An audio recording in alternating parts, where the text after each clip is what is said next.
नेताजी सुभाषबाबूंची नि माझी शेवटची भेट आणि नंतर.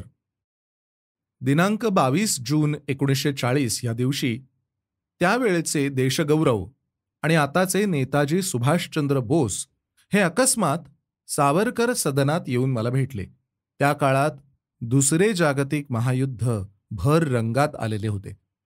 सुभाषबाबू मुंबईला मुख्यतः हिंदू मुसलमानाच्या एकीचा प्रश्न नित्याचा मिटवून टाकण्यासाठी आलेले होते. वृत्तपत्रात जी भाषा त्यावेळेस वापरलेली मी वाचली, तीतच बोलायचे म्हणजे बॅरिस्टर जिनांची समजूत घालण्यासाठी ते गांधीजींच्याही पुढे 4 पावले जाणार होते. He was going to outbid Gandhiji. ही वृत्तपत्राची भाषा सोडली तरी आम्ही बैठकीत बसताच ते स्वतः मला मनमोकळे हसत म्हणाले, "अहो, मी जिनांना आताच भेटून आलो, पण काय गंमत सांगावी." त्यांनी मला विचारले, "मिस्टर सुभाष बाबू, पण तुम्ही कोणाच्या वतीने ही तडजोडीची बोलणी करावयास येता आहात?"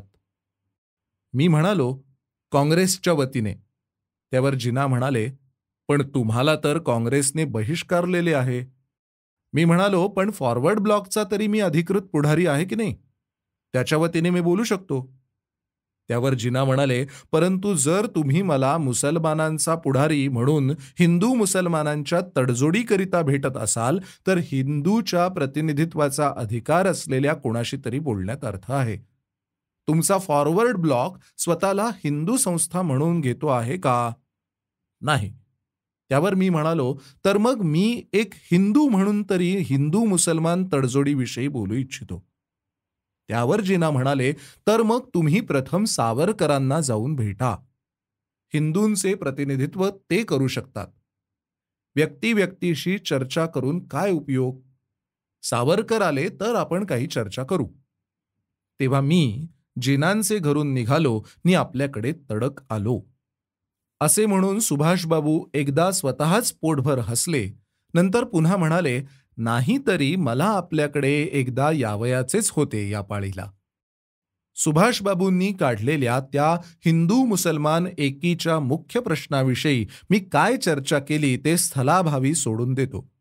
इतर सर्व चर्चा टाळून सांगा की चालू महायुद्धाच्या संकटात ब्रिटन सापडले असता आपणासारख्या पुढाऱ्यांनी हिंदुस्थानातल्या हिंदुस्थानात राहून हॉलवेलचा पुतळा कलकत्त्याच्या मार्गातून उखडून टाकण्याच्या चळवळीसारख्या सापेक्षतः अगदी क्षुल्लक चळवळीपायी ब्रिटिशांच्या बंदीगृहात जाऊन सडत पडण्यात काहीतरी अर्थ आहे का? असे मी विचारताच किंचित निराशेच्या स्वरात सुभाषबाबू उत्तरले, "जनतेत काहीतरी करून ब्रिटिशांविरुद्ध क्षोभ चेतवीत राहिले पाहिजे. नाहीतर करावे तरी काय?" मी म्हणालो, "आपली तळमळ मी जाणतो, पण पुन्हा आपणास विचारतो की गव्हर्नर जनरल सुद्धा हे सहस्रावधी ब्रिटिश प्रपीडक हिंदुस्थानात राज्य करीत असता हॉलवेल सारख्या मेलेल्या ब्रिटिश प्रपीडकांचे दगडी पुतळे हलविण्यातच ज्याचा व्यय होतो, तो जनक्षोभही निरर्थकच नाही का? आणि त्यापायी तुमच्यासारख्या पुढाऱ्याने बंदिवासात पडणे म्हणजे शत्रूला जे हवे तेच नेमके आपण होऊन करणे नव्हे काय? खरे राजकारण म्हणजे शक्य तर शत्रूला बंदीगृहात डांबावे, स्वतःलाच नव्हे." हे पहा सुभाषबाबू, मी आपल्याला स्पष्टच विचारतो की आपण सशस्त्र क्रांतिकारकांशी सक्रिय नसलात तरी संबंध राखीत आला आहात. आपण गुप्तता राखू शकता. मागेही तुम्ही काँग्रेस अध्यक्ष असताना आपली माझी अंतस्थ भेट झाली होती. तितक्याच विश्वासाने त्याच सूत्रास धरून मी आपणास असा आग्रह करू इच्छितो की सध्या ब्रिटिश हिंदी सैन्यामध्ये शक्य तितक्या हिंदूंची भरती करण्यासाठी हिंदू सभेच्या ढालीखाली मी जे सैनिकीकरणाचे भारतव्यापी नि आता बहुअंशी यशस्वी होत चाललेले आंदोलन चालवले आहे, ते मूलतः क्रांतिकारक आंदोलन आहे. आपण त्याच्या विरुद्ध प्रचार करता, तो मी जाणून आहे. आपल्याला वाटेल की त्या योगे काँग्रेसमधल्या तुम्हालाही मवाळ वाटणाऱ्या इतर पुढाऱ्यांप्रमाणे मी ब्रिटिशांना मनुष्यबळाचे सहाय्य देत आहे. पण वस्तुस्थिती सांगतो ती ऐका. इथे मी त्यांना पहिल्या महायुद्धातील सशस्त्र क्रांतिकारकांनी जर्मनीशी केलेल्या तुल्यारी मित्र संधीची आणि ब्रिटिश हिंदी सैन्यातील जर्मनीच्या हाती पडलेल्या हिंदी सैनिकात क्रांती सैन्य कसे उभारले गेले इत्यादी प्रकरणाची माहिती सांगितली. मी पुढे म्हणालो की रासबिहारी बोसांचे हे ताजे पत्र पहा. यावरून असे दिसते की जपान ह्या वर्षाच्या आत युद्ध पुकारील असा उत्कट संभव दिसत आहे. जर असे झाले तर आपल्या देशाच्या स्वातंत्र्यासाठी जर्मनी जपानच्या अद्ययावत शस्त्रानिशी नि लढाईत मुरलेल्या सहस्रावधी हिंदी सैनिकांनिशी हिंदुस्थानावर बाहेरून स्वारी करण्याची ही कधीही न आलेली सुवर्णसंधी आपणास साधणारी आहे. अशा वेळी स्वदेशात अत्यंत क्षुल्लक नि बोलभांड चळवळीपायी आपल्यासारख्या पुढाऱ्याने स्वतःच बळेच इंग्लिशांकडून पकडून घेऊन बंदिवासात बळेच शिरून कुजत पडणे सर्वस्वी हानिकारक आहे.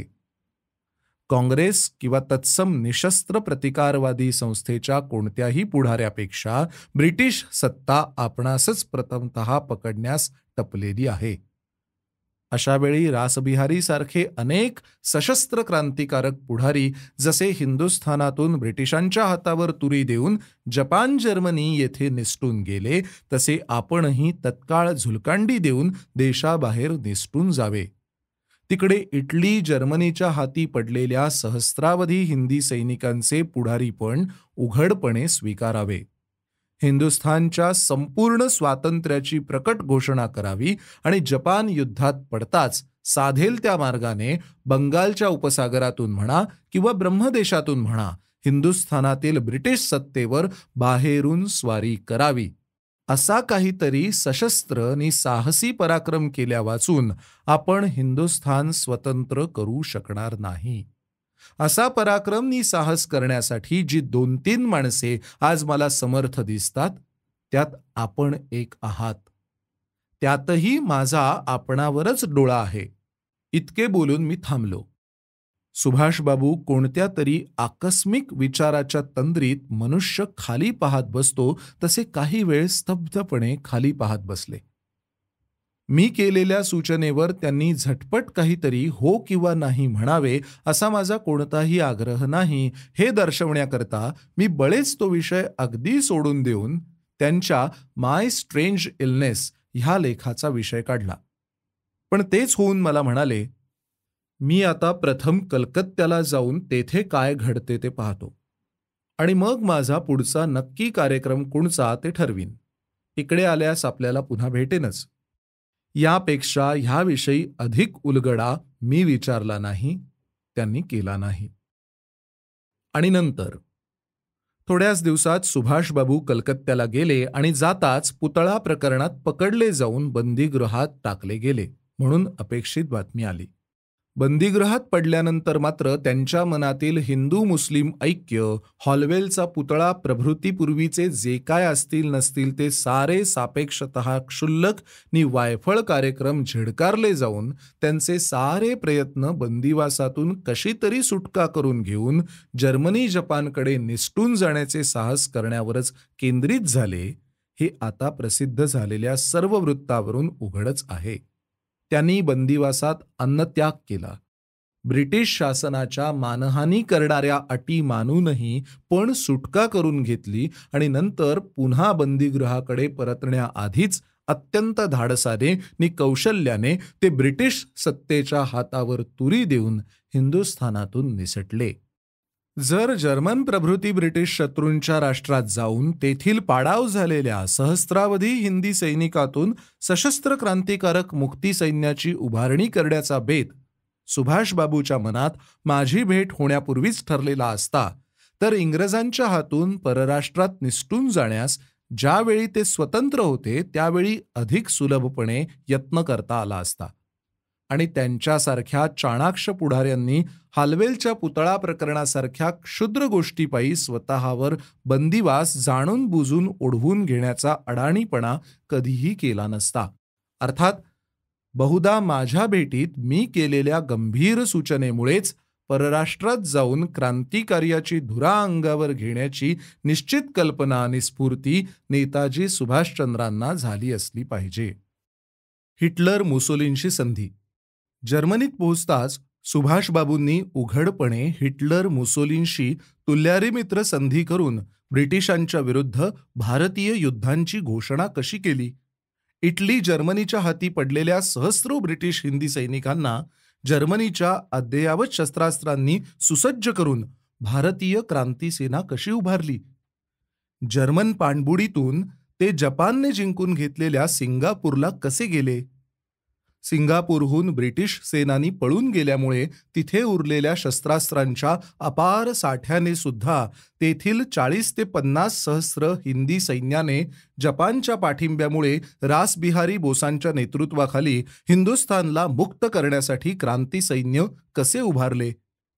सुभाषबाबू तेथे पोहोचताच त्याच सैन्याचे सरसेनापती होऊन त्याच शस्त्रबळाच्या आधारावर त्यांनी हिंदुस्थानच्या स्वातंत्र्याची जागतिक घोषणा करून स्वतंत्र हिंदुस्थानचे अस्थायी राज्यशासन प्रोव्हिजनल गव्हर्नमेंट कसे स्थापिले आणि सिंगापूरहून चलो दिल्लीची रणगर्जना करीत हे क्रांती सैन्य ब्रह्मदेश ओलांडून थेट आसामच्या दाराशी भिडून ब्रिटिश सैन्याशी रणक्षेत्रात कसे लढत राहिले, हे सर्व वृत्त आता आपणा सर्वांना काही अंशी विदित झालेलेच आहे.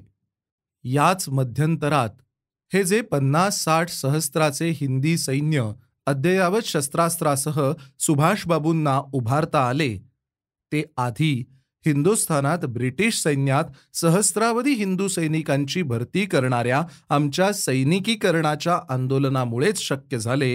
ही गोष्ट सुभाषबाबूंनी स्वतःच प्रकटपणे घोषित केली. सिंगापूर येथील आझाद हिंद नभोवाणीवरून सन 1944च्या जून 25व्या दिनांकास प्रक्षेपित झालेल्या सरसेनापती सुभाषबाबूंच्या भाषणात ते म्हणाले, When due to misguided political whims and lack of vision, almost all the leaders of Congress party have been decrying all the soldiers in Indian army as mercenaries. It is heartening to know that Veer Savarkar is fearlessly exhorting the youths of India to enlist in the armed forces. These enlisted youths themselves provide us with trained men and soldiers for our Indian National Army. काँग्रेसमधील बहुतेक अदूरदर्शी पुढारी British Hindi सैन्यास केवळ भाडोत्री पोटबाबू म्हणून सारखे निंदित असता, ही उत्साहदायी गोष्ट आहे की वीर सावरकर निर्भयपणे हिंदी तरुणांना सशस्त्र सैन्यात शिरा म्हणून सारखे उत्तेजित आहेत. ब्रिटिश हिंदी सैन्यात शिरलेल्या ह्याच हिंदी तरुणातून आज आमच्या हिंदी राष्ट्रीय सैन्याला समरकलेत प्रवीण नि मुरलेल्या प्रशिक्षितांचा ट्रेंड मेन नि सैनिकांचा पुरवठा होत आहे. अलीकडे म्हणजे सन 1954 ऑगस्टमध्ये एक सुप्रसिद्ध जपानी ग्रंथकार श्री जे ओहसावा ह्यांनी the 2 great Indians in Japan ह्या नावाचे एक पुस्तक प्रसिद्धीले आहे. त्यात त्यांनी रासबिहारी बोसांच्या चरित्राविषयी आणि विशेषतः जपानमधील वास्तव्यात त्यांनी केलेल्या क्रांतिकारक कार्याविषयी अभूतपूर्व असा वृत्तांत लिहिलेला आहे.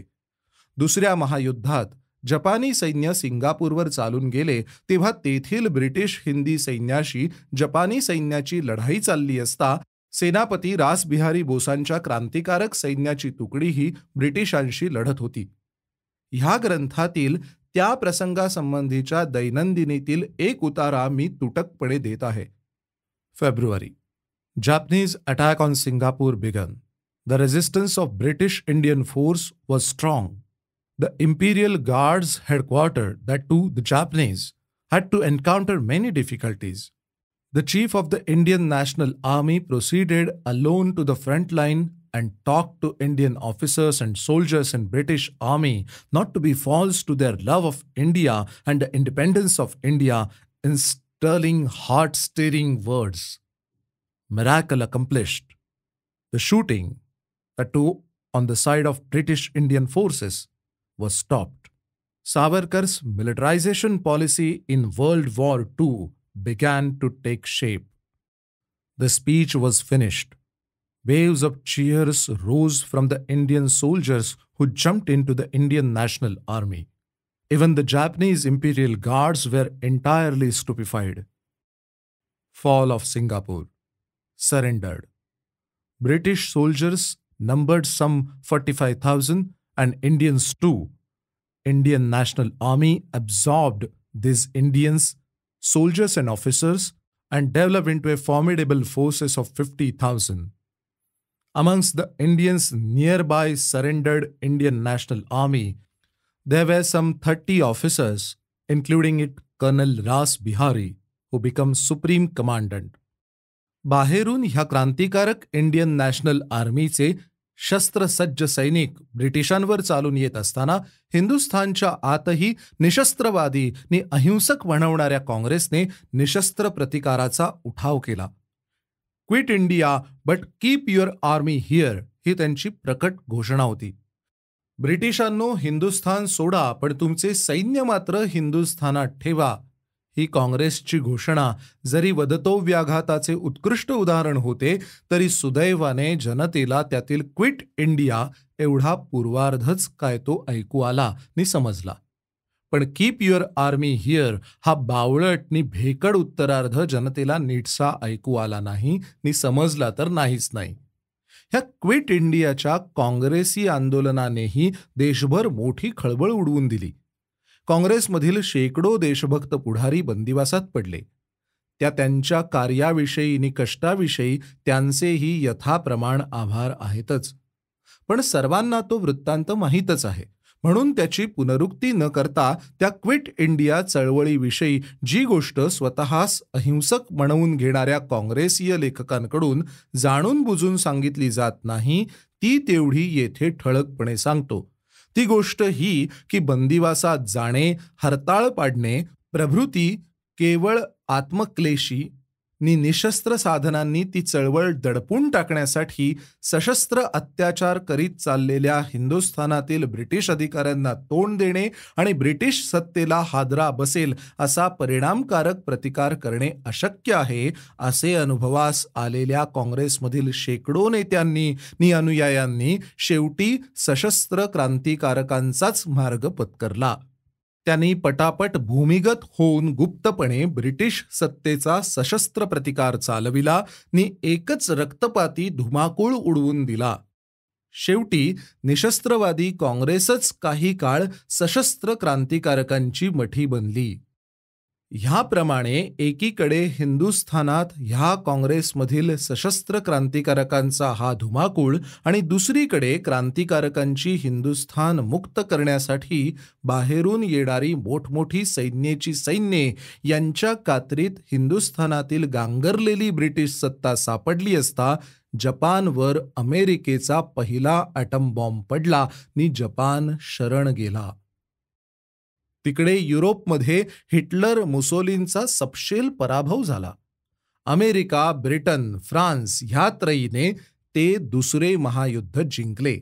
परंतु ब्रिटनपुरता तरी त्याचा विजय हा जीवावरच बेतले होते ते शेपटावर गेले इतक्यापुरताच होता. ब्रिटन देश जरी वाचला तरी त्या 2 महायुद्धांच्या माऱ्याखाली ब्रिटनच्या साम्राज्य शक्तीचा आणि उन्मत्तपणाचा चकाचूर झाला. हिंदुस्थानपुरते बोलायचे तर ब्रिटनची त्या महायुद्धाच्या शेवटी अशी स्थिती झाली होती की हिंदुस्थानातील भूदल, नौदल नि आकाशदल ह्या तीनही विभागातील झाडून साऱ्या हिंदी सैन्याने ब्रिटिश विद्रोहाचा उठाव केलेला होता किंवा ते सैन्य तसा उठाव करण्याच्या मनस्थितीत होते. 1857 मध्ये हिंदी सैन्य ब्रिटिश सत्तेवर जेव्हा उलटले तेव्हा सहस्रावधी जातिवंत ब्रिटिशांचे नवे सैन्य ब्रिटन हिंदुस्थानात धाडू शकले आणि त्या विद्रोहाचा नायनाट केला गेला. परंतु महायुद्धाच्या शेवटच्या ह्या काळात जर्मनी, जपान जरी धुळीला मिळाली तरी बोल्शेव्हिक रशियाच्या विजयामुळे ब्रिटनला पाण्यात पाहणारा एक नवा शत्रू उत्पन्न झाला आणि त्या विद्रोहाचा नायनाट केला गेला. परंतु महायुद्धाच्या वेळी मित्र म्हणविणाऱ्या अमेरिकेच्या हातातला ॲटम बॉम्ब पाहून त्या मित्राचीही धास्ती ब्रिटनला शत्रू इतकीच वाटू लागली. अशा स्थितीत प्रत्यक्ष आपल्या स्वदेशाचेच संरक्षण करण्यासाठी सारे जातिवंत ब्रिटिश सैन्य ब्रिटनला आपल्या घरीच आणून ठेवणे भाग पडले. हिंदुस्थानसारख्या विस्तीर्ण आणि आता कट्टर ब्रिटिश विद्रोही बनलेल्या देशावर स्वतःची साम्राज्य सत्ता शस्त्रशक्तीने चालविण्यासाठी जुने वा नवे असे कोणाचेही जातिवंत ब्रिटिश सैन्य इकडे धाडणे ब्रिटनला अशक्य झाले. आणि या दुहेरी पेचामध्ये सापडल्यामुळे पूर्वीप्रमाणे हिंदुस्थानातल्या हिंदी सैन्याच्या बळावर हिंदुस्थानवर राज्य करणे ब्रिटिशांना अशक्य झाले. आणि स्वातंत्र्यासाठी ब्रिटिशांविरुद्ध सशस्त्र विद्रोह करून उठलेल्या हिंदुस्थानला शरण जाण्यावाचून ब्रिटनला गत्यंतर उरले नाही. तेव्हा निरुपाय म्हणून ब्रिटनने हिंदुस्थानला काही अटींवर स्वातंत्र्य देण्याचे आणि हिंदुस्थानातून आपला गाशा गुंडाळण्याचे ठरविले आणि हिंदुस्थानशी संधी करण्यास ब्रिटन सिद्ध झाले.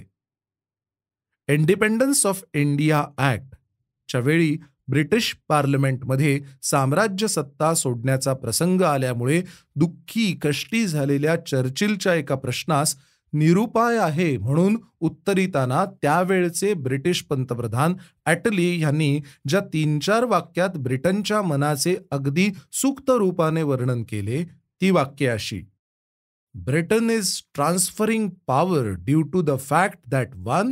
The Indian mercenary army is no longer loyal to British, and 2. Britain cannot afford to have a large British army to hold down India. ह्या 2 सैनिक दुर्बलतेच्या कारणाने ब्रिटनला हिंदुस्थान सोडावे लागले. अहिंसेचे तत्व आम्हास पटल्यामुळे आमचे हृदय परिवर्तन झाले किंवा साम्राज्यवाद अन्याय्य आहे म्हणून स्वेच्छेने आम्ही हिंदुस्थान सोडले, असे काही ब्रिटनचे पंतप्रधान ॲटली किंवा कोणताही ब्रिटिश सभासद म्हणाला नाही. अर्थात सन 1906 पासून 47 पर्यंत सशस्त्र क्रांतिकारक पक्षाने हिंदी सैन्यात ब्रिटिश विद्रोह जो फैलावला आणि परराष्ट्रीय राजकारण लढवून दोन्ही महायुद्धात ब्रिटनच्या शत्रूशी संधी करून त्यांच्याकडून शस्त्रबळ संपादून सशस्त्र क्रांतिकारकांनी रणांगणात जी झुंज दिली त्यामुळेच ब्रिटिश सत्ता ह्या पेचात सापडली ह्याचा प्रत्यक्ष ब्रिटिश पंतप्रधानांच्या तोंडूनच हा पडताळा मिळत आहे. परंतु अशा अत्यंत आणीबाणीच्या वेळी ब्रिटनशी हिंदुस्थानच्या वतीने संधी करण्यास जे त्यातल्या त्यात कच्चे तेच प्रतिनिधी निवडले गेले. क्विट इंडिया चळवळीचा परिणाम स्प्लिट इंडियामध्ये होईल, छोडो हिंदुस्थानचा परिणाम तोडो हिंदुस्थानात होईल म्हणून ज्या हिंदी राजकीय पक्षाला तुम्ही आपले प्रतिनिधी म्हणून निवडू नका असे माझ्यासारखे सशस्त्र क्रांतिकारक आणि हिंदू संघटक कंठशोष करून सांगत होते, तोच पक्ष जनतेकडून प्रतिनिधी म्हणून निवडून दिला गेला. अर्थात त्यांच्याशीच त्यांच्या राजकीय कच्चेपणाचा लाभ घेऊन ब्रिटनने देशाचे तुकडे पाडण्याच्या अटीवर सत्तांतराची संधी केली. पण आता जे झाले ते होऊन गेले. उरले आहे ते पराक्रम करून उद्या पुरते करून घेऊ.